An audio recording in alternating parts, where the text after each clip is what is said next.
Alright, so this is going to be my presentation on Omar Khadr. I'm not doing anything fancy with the video recording because I know you wanted it just to sort of be like a PowerPoint, so this will be sort of like as natural as that goes. So let's see, Omar Khadr, or Khadr, I'm going to say Khadr, I think that's how you pronounce it, by Travis Fraser. So, topics of discussion. In this presentation, I cover Omar Khadr's case, and although I include a lot of my opinions, I don't believe I am being biased, although I can understand why it could be taken as such. I cover material, I give explanations as to what the material is covering, and give, what I believe is my unbiased opinion. This is an extremely sensitive topic for me personally, and I stand by my beliefs. Again, I believe they are non-biased as I don't carry any prejudices, and I only cover material that I believe was reputable. When it comes down to it, there are really two sides or views on this topic, and they both really go off the same information, unlike most topics for debate or conversation that I've experienced, where you may not know what's accurate or not, and that's why, although I have strong beliefs over this topic in particular, it's a very unique case.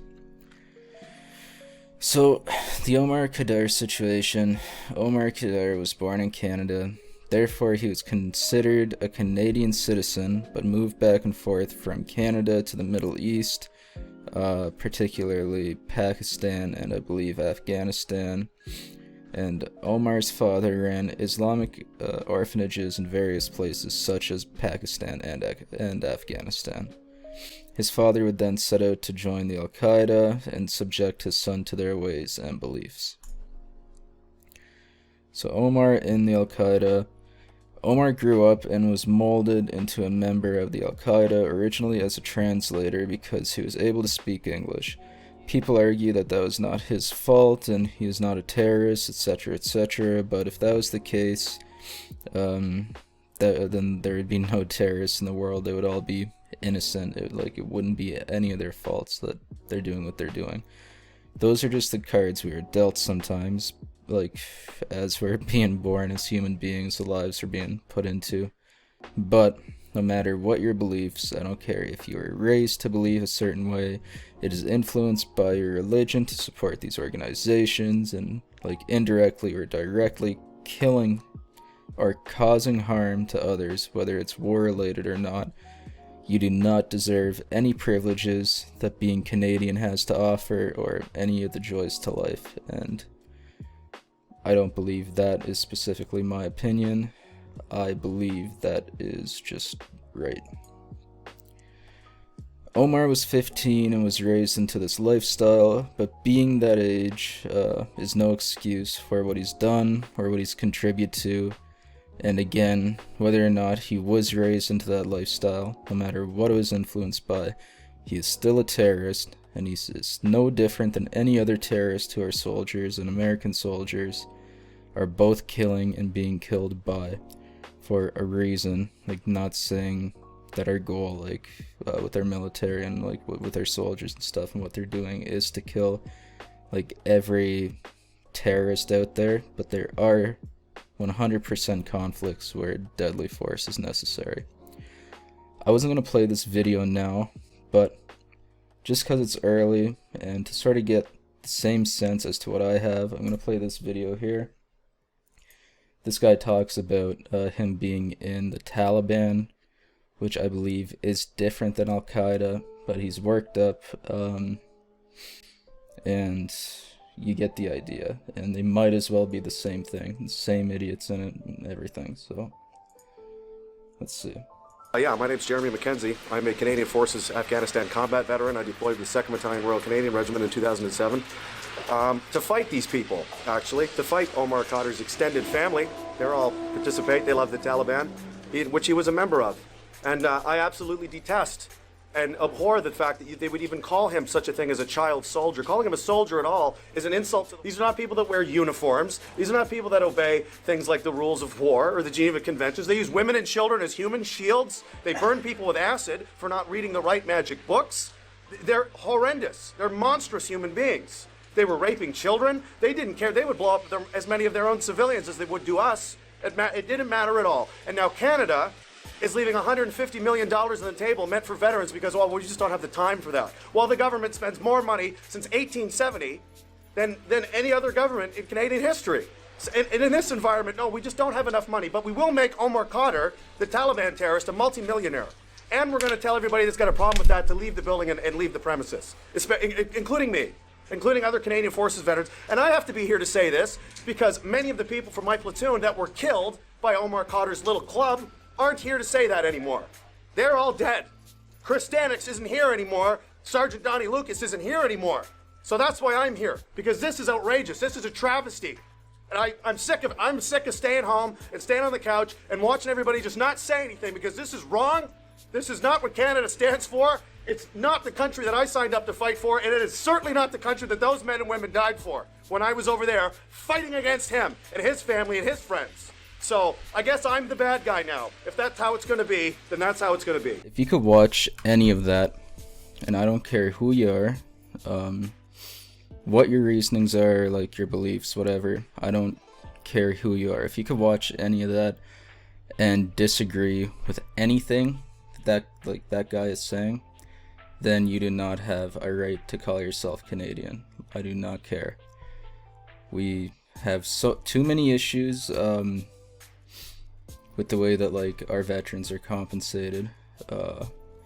Canada has made some pathetic decisions in the past, and we have idiots running this country, and those idiots, rather than helping out our veterans, because I guess they're not as important as terrorists, spent over $11 million on this guy, basically rewarded it to him, handed it to him to prove his point to the States, and to live up to our sort of accepting diverse stereotype, which we don't need to prove. You look at Canada and you walk down the street and you can see how diverse we are. We don't need to prove anything to the world or to the States. So if you disagree with anything that guy said, I don't care. This is my unbiased opinion.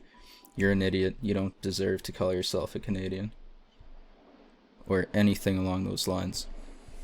Omar's situation, sort of simplified. Omar was captured when he was 15 for allegedly throwing a grenade and killing an American soldier. He was sent to a war prison by Americans to Guantanamo Bay. After hearing of such, Canada, after a long process, had Omar transferred here to wait out the rest of his sentence, which was supposed to be 8 years, but he only served, I believe, 3 when he got back here to Canada. And he was released on bail, and then he sued the Canadian government for violating whatever rights he thought he was entitled to. Though it was more like a $10 million compensation / apology gift, seeing as how the government so dramatically represents his case and defends it. And it is ridiculous. It honestly makes me sick. And I'm trying to be as unbiased as possible, but this is just unacceptable, this entire situation. Although it's in the past, it still affects Canadian veterans today. And this guy gets to be rich, part of the 1%, and all it took was him to join the Taliban, or not the Taliban, sorry, the Al-Qaeda. Sorry, I watched that video and I got mixed up now as well. I might be sounding like I am being biased, and I don't know, I might be, but this is not just my opinion. It gets on my nerves when anyone tries to defend this guy and the government's decisions involving him, and I'm glad I could be as tame as I am right now, because every time this case is brought up, it generally makes me sick. I don't understand why we have to even consider both sides for this project. I considered the other side and opposite views to what I have, and I don't care. They make no sense whatsoever. That being said, there's no defense for a man Sorry. That being said, there's no defense for this man or what Trudeau has done to compensate him. There are videos of this man as a 15-year-old being proud and speaking English into a camera, talking about how nice his bombs are after planting them on a road, and videos of him effortlessly creating them with no expressions to imply he's uncomfortable with anything in the situation he was in. He was proud to contribute to killing North American soldiers and contributing to the deaths of countless innocent people, and for that reason he should be locked up and treated as any other terrorist or murderer we have to deal with as a society, as they are the worst scum of the earth. And this being said, in my opinion, terrorists are not people. White, black, Asian, Middle Eastern, I don't care who you are. If you are a terrorist, you are a terrorist, and I don't care if you are 15 or 75, for Christ's sakes. You know the difference between right and wrong. You're fully aware of your actions, and therefore you are fully responsible, and so on. So this is just, again, unacceptable. Would anybody or should anybody defend Gabriel Warman because he clearly had issues, the man who killed all those people in Nova Scotia? Should we defend the Boston bomber because he was probably raised in an extremist family or developed his beliefs and reasonings behind the attack in whichever way along with his brother? Better yet, should the Nazis be defended for their motives? If you defend this guy, then you might as well defend every other extremist group, including the Nazis. And if you do defend this guy, I'm not gonna, I'll look at you like you're somebody who agrees with, or the same as I'd look at somebody who agrees with the Nazis' motives. And don't ever bring up if I ever bring this up, I don't want to hear anybody bring up the fact that, oh, well, his rights were violated. He denounced his rights as a Canadian citizen as soon as he gained awareness as to what he was doing, or as soon as his father raised him to be a terrorist, whether it was his decision or not, whether he was subconsciously sort of brought up in that lifestyle. That's how almost every terrorist ever exists was brought up. And are we going to defend those guys? No. Any sane person, again here, I'm just reading off this, would say no, and that goes for this man. In defense of this case, Trudeau just spat a bunch of nonsense about Canadians' rights and civil right movement BS, but whether or not he was born Canadian, he denounced his citizenship, again, willingly or not, to willingly contribute to one of the worst terrorist organizations to ever walk the earth, who captured, actually a good buddy of mine when he was in the military, and tortured the absolute living hell out of him, allegedly, and I believe it, and killed his buddies, along with hardly making it out alive, and rather than putting money towards helping people like him, we reward the people who have done this to him. No one can defend that and call themselves a Canadian, or an American for that matter.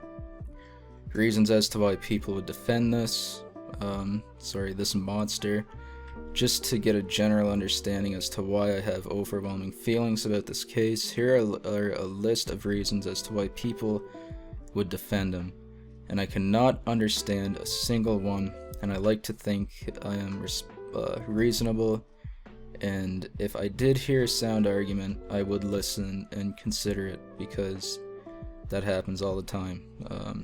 So, first reason, he was a minor. Second reason, he was a Canadian citizen. Third, he was illegally captured because he was a Canadian citizen or because he was too young. He's a changed man. I would be too if I was a terrorist and the government that I originally was fighting against decided to give me $11 million and a house.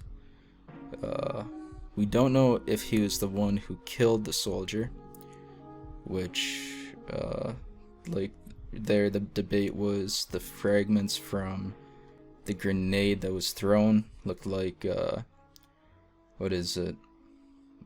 Like, that they sort of, like, got out of an autopsy or whatever, looked like they're from an American grenade rather than, the grenades that the Al-Qaeda were known for using. But either way, he still contributed to the deaths probably of many people, many innocent people, probably many of our soldiers with the bombs that he was creating. And he was supporting an organization that raped, tortured, and killed anyone from, like, whether they were a newborn of, like, a different sort of descent or religious belief, or just innocent people. And there's no exceptions to that at all. You're a psychopath if you think that there is, and that's not my opinion, that's just the truth. Canadians had to prove a point to the United States of America. That was actually an argument that was brought up in a previous class when we talked about this guy. Like, the Canadian government, or Trudeau, says that he wanted to prove a point to Americans and show them what Canadians were all about. And that is the most ridiculous thing I ever heard. I'm definitely not about it, and I'd like to think that I'm Canadian. His rights were violated, again, whichever ones people think he's entitled to. It's not his fault he was molded into this type of person. It could be said again, like, about anybody. Good, bad, part of, like, the Make-A-Wish Foundation, or part of the Al-Qaeda, for Christ's sake. That could be said about anybody. It would have cost more money to continue his trial. It would have been better than that money going into a terrorist's pockets. He was just defending himself, which I believe every terrorist is defending themselves when they get into a gunfight. Kind of continued, like, none of these are sound arguments, and all of these could be said about every terrorist, again, Nazi, and criminal on the planet. With today's society, it is not uncommon for there to be groups of people who disrespect our soldiers and even law enforcement because people will label them both as murderers, completely disregarding the fact they signed up to put their lives on the line and defend this country and its people. When it comes down to it, and they decide to side with the opposing groups, and, like, sort of Omar Khadr, for example. And when he speaks, he looks and sounds like any other average Canadian and seems pretty down to earth, just seems like a regular guy, which I believe, like, instills a sort of trust factor towards anybody who will defend him, because that is the only thing he has going for him. And that would just leave those people to sort of sympathize for him. But that's just my theory, because you see that today with, like, everybody, and it's crazy. So kind of continued. We charge youth as criminals. These youth may come to realize or become truly sorry for what they have done. And what do? We punish them for years, probably ruin their entire lives, and likely fail at rehabilitation. And compared to other systems around the world, it is awful, cruel, and not even close to being as effective as it should be. The whole entire punishment or rehabilitation system, like, whatever you want to call it, like, whatever it is we have, is a complete mess. But that's another topic of discussion. But all it really succeeds at doing is getting criminals off the streets and then labeling them as criminals for the rest of their lives, in most cases rightfully so.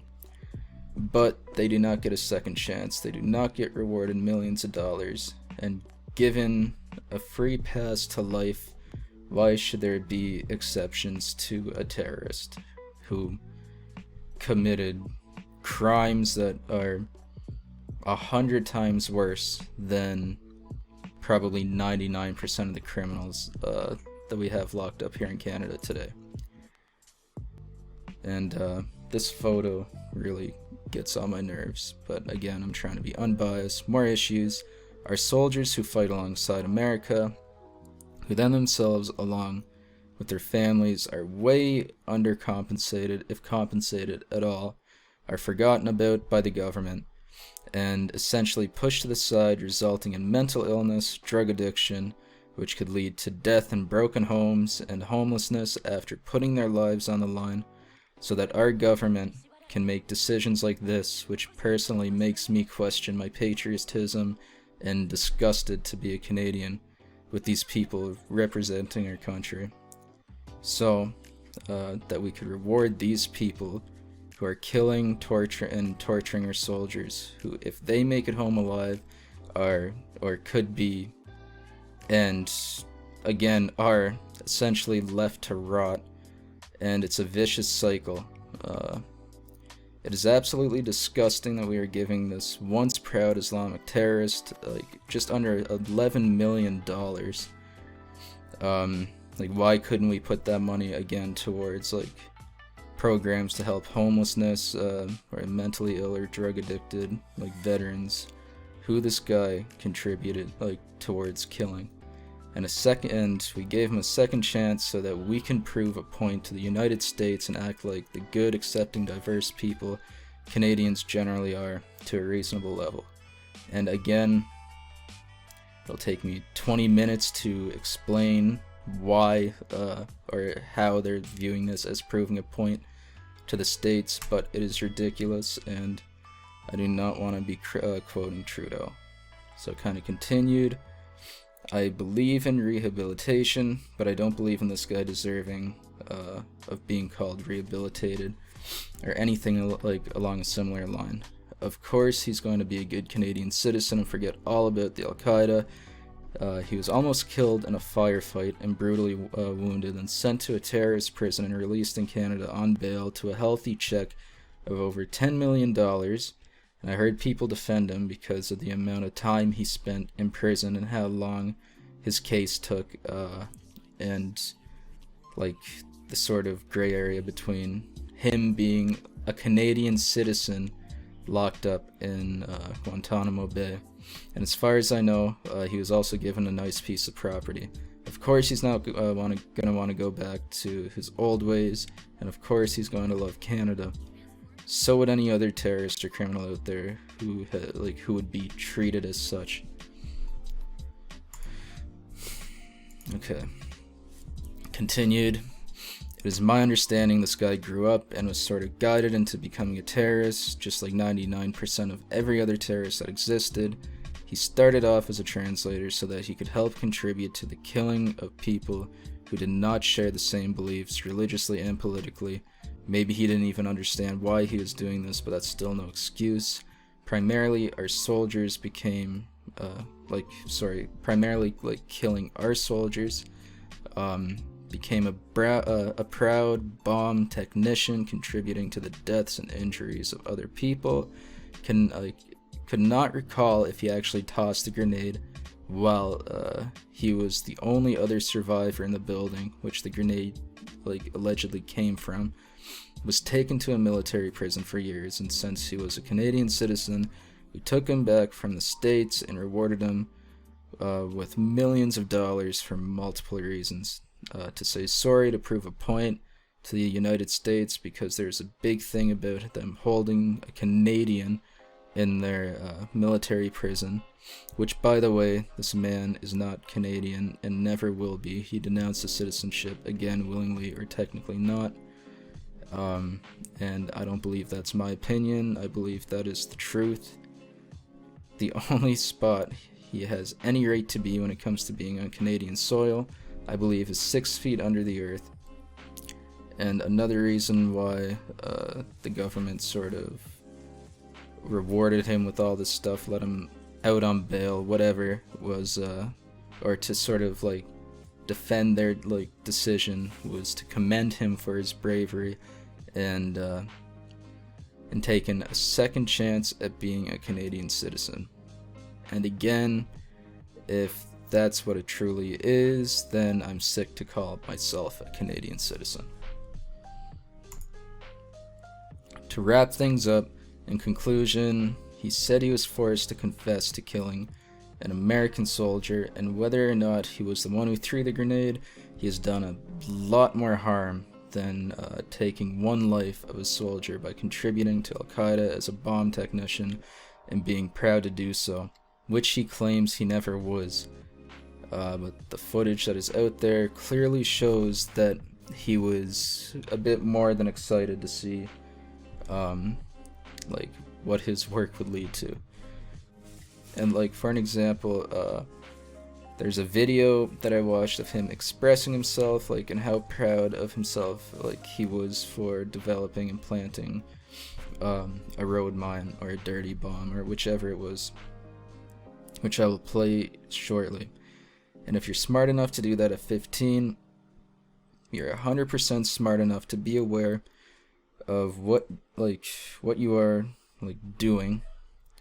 And it's a sick, pathetic joke that he is allowed to breathe the air in our country after contributing to killing both ours and American soldiers, let alone being compensated with millions that could have been saved, that could have saved the lives and helped countless soldiers and Canadian veterans. It's sick, sad, pathetic, and whenever I think of this whole situation, it absolutely ruins my day and makes me ashamed to call myself a Canadian. Omar and his family are not deserving of anything to do with Canada being foolish enough to support the Al-Qaeda and defending Omar for fighting back, like quote-unquote defending himself as a terrorist, because that's what anyone would do. And sure, if I was like in Al-Qaeda and I was being shot at by American soldiers, I'd fight back too, but I'd rather be dead than think that that could ever be a possibility for me, and I'm more than happy and I'm more than proud to say that. And I hope any other Canadian out there would be too. 15-year-old Omar was given away by his father to a group of armed militants affiliated with Al-Qaeda. He was told to stay with them and act as their translator because he spoke 3 languages fluently. This videotape was found in the bombed-out compound in which he was captured. He tries to explain those incriminating videos of him making roadside bombs and how he came to be in that compound. First 2 weeks